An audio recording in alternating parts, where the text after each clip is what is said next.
एक बूढ़ी माँ और गाय की कहानी से समझिए कि भगवान के भक्त गरीब क्यों रहते हैं, कैसे मनुष्यों को सर्प की योनि में जन्म मिलता है। मित्रों, आज की कहानी बड़ी ही रोचक और ज्ञानवर्धक है। आपसे निवेदन है कि वीडियो को पूरा जरूर सुन लें। भगवान के भक्त दुखी क्यों रहते हैं? प्रिय बंधुओं, अक्सर ये देखने में आता है कि भगवान में आस्था रखने पर ज्यादातर दुख और संकट आते रहते हैं। भगवान के सच्चे भक्त अधिकतर निर्धन रह जाते हैं। एक बार देवर्षि नारद ने भगवान नारायण से पूछा कि हे भगवान, मैं ये जानना चाहता हूं कि आपके अधिकतर भक्त निर्धन और दुखी क्यों रहते हैं, जबकि होना ये चाहिए कि आपके भक्त सुखी रहें और पापी दुराचारी कष्ट भोगें। पर ये उल्टा क्यों? भगवान कहने लगे, हे देवर्षि, मेरी कृपा को समझना बड़ा कठिन है। इसके लिए मैं तुम्हें पृथ्वी तल पर लिए चलता हूं। आप स्वयं अपनी आंखों से देख लेना कि मैं अपने भक्तों को दुखी क्यों रखता हूं। बंधुओं, इस प्रकार भगवान नारायण नारद मुनि को साथ लेकर संतों का भेष बनाकर धरती लोक पर आए और एक बड़े ही धनवान सेठ के द्वार पर जाकर खड़े हो गए। दरवाजा खटखटाया तो आवाज सुनकर घर से सेठ निकल कर आया। भगवान ने सेठ से भिक्षा मांगी और कहा, सेठ जी, हम कई दिनों से भूखे हैं, भूख के मारे ठीक से राह भी नहीं चली जाती। यदि आप हमें थोड़ा भोजन करा दो तो आपकी बड़ी कृपा होगी। प्रिय बंधुओं, सेठ ने अपने द्वार पर दो हट्टे कट्टे साधुओं को भीख मांगते देखा तो एकदम से गुस्से से भर गया और नाराज होता हुआ बोला, अरे धूर्त साधुओं, देखने में तुम दोनों एकदम स्वस्थ मालूम पड़ रहे हो। इतना बड़ा हट्टा कट्टा शरीर लेकर तुम्हें भोजन मांगते शर्म नहीं आती? स्वयं कमा कर क्यों नहीं खाते? हमारे बाप दादा ने और हमने ये धन कितनी मेहनत से जोड़कर इकट्ठा किया है, इसीलिए कि तुम जैसे निकम्मे लोगों को खिलाते रहें। चले जाओ यहां से और कहीं और जाकर के मांगना। मेरे यहां से तुम्हें रोटी की छोड़ो फूटी कौड़ी भी नहीं मिलेगी। मैंने तुम्हारे लिए कमाकर नहीं रखा है। मित्रों, सेठ की ऐसी बातें सुनकर नारद मुनि के बदन में आग लग गई। कहने लगे, प्रभु, यह धनवान सेठ इतना सारा धन पाकर भी हमें भोजन नहीं करा सकता, तो ऐसी धन माया किस काम की? एक काम करो, इसे अभी श्राप देकर कंगाल बना दो। प्रिय बंधु, नारद मुनि की बात सुनकर भगवान नारायण ने उसे और अधिक धन संपत्ति बढ़ाने वाला वरदान दे दिया। नारद मुनि ये देखकर अचंभे में पड़ गए कि भगवान ने ये क्या किया। उसे कंगाल बनाने की बजाय उसे माला माल कर दिया। नारद मुनि भगवान के इस तरह के आचरण से बिल्कुल भी प्रसन्न नहीं थे। अब इसके बाद भगवान नारद मुनि को लेकर एक निर्धन बुढ़िया माई के घर गए। वहां उन्होंने देखा कि गरीब बुढ़िया की एक घास फूस की झोपड़ी पड़ी हुई थी, जिसके बाहर एक गाय बंधी हुई है। इसके अलावा उसके घर में कुछ नहीं था। भगवान ने उस झोपड़ी के पास पहुंचकर भिक्षा के लिए आवाज लगाई। साधु संतों को द्वार पर आया देख बूढ़ी मां बड़ी खुशी से द्वार पर आई। दोनों संतों को बैठने के लिए आसन दिया और उन्हें पीने के लिए गाय का दूध लेकर आई। दूध बढ़ाते हुए बूढ़ी मां कहने लगी, हे प्रभु, मेरे पास अब और कुछ नहीं है जो मैं आपकी सेवा कर सकूं, आप इसे ही स्वीकार कर लो। मित्रों, बूढ़ी मां के द्वारा प्रेम से दिया गया दूध दोनों संतों ने बड़े प्रेम से पिया। बुढ़िया की अतिथि सेवा से नारद मुनि गदगद हो गए। कहने लगे, हे प्रभु, आपके भक्तों की देखो इस संसार में कैसी दुर्दशा है। मुझसे तो इनकी हालत नहीं देखी जाती। ये बेचारी बूढ़ी मां दिन रात आपका भजन करती रहती है। आज इसने हम दोनों को दूध पिलाकर बहुत बड़ा पुण्य अर्जित कर लिया है।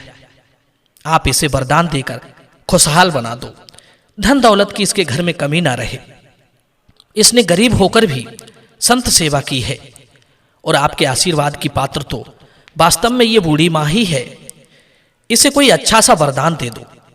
बंधु, नारद जी के इतना कहते ही भगवान ने बूढ़ी मां को आशीर्वाद दिया कि जाओ, तुम्हारी गाय की मृत्यु हो जाए। गाय की मृत्यु का आशीर्वाद सुनकर नारद मुनि सकते में आ गए। उनसे रुका ही नहीं गया और भगवान पर नाराज होते हुए बोले, हे भगवान, ये आपने क्या कर डाला? आपने उस कंजूस सेठ को तो और अधिक धनवान होने का वरदान दे दिया, जिसने अपने दरवाजे से हमें गाली देकर भगा दिया, हमें भोजन तक नहीं कराया, और जिसने आपका अतिथि सत्कार किया, उस गरीब बूढ़ी मां को आपने उनकी गैया को मरने का श्राप दे डाला। ये कैसा न्याय है आपका?